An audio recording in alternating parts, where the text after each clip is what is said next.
Siamo a Bagnari Arsa, precisamente in via della Villa 55, esattamente dove è accaduto l'incidente di questa notte, nella frazione di Castions delle Mura, al Civico 55. Una vettura si è schiantata contro il loro muretto, un impatto violentissimo che ha provocato la morte sul colpo del guidatore, un uomo colombiano residente a Palmanova di 36 anni che purtroppo non ce l'ha fatta.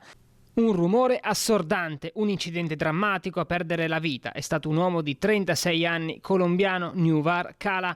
Vani i tentativi dei sanitari della Sores di rianimarlo. Con lui anche un'altra persona coinvolta, un altro cittadino colombiano di 32 anni che è ricoverato in condizioni gravi all'ospedale di Udine, ma non sarebbe in pericolo di vita. È accaduto pochi istanti prima della mezzanotte tra il 18 e il 19 dicembre a Bagnari Arsa. Al momento tutte le ipotesi sono ancora al vaglio dei carabinieri, ma sembra si sia trattata di una fuoriuscita autonoma. Sono però ancora da stabilire le cause. La strada è rimasta parzialmente chiusa al traffico per consentire le operazioni di soccorso e i rilievi.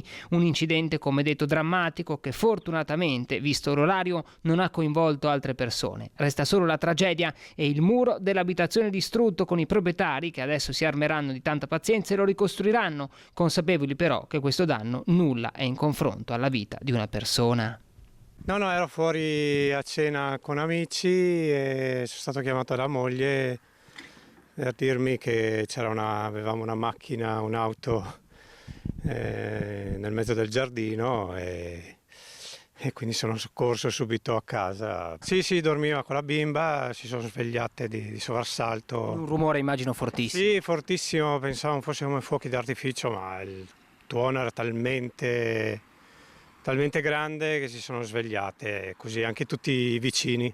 Sono corso a casa e qui c'era pieno di ambulanze, polizia, e non è bello vedere per tutte queste scene. E comunque sì, una grande paura. Per fortuna la bimba l'ha presa bene, è andata già a scuola, aveva voglia di fare la recita di Natale, però vabbè, la vite vago di più del materiale, di quello del muretto, del coso del muretto, quindi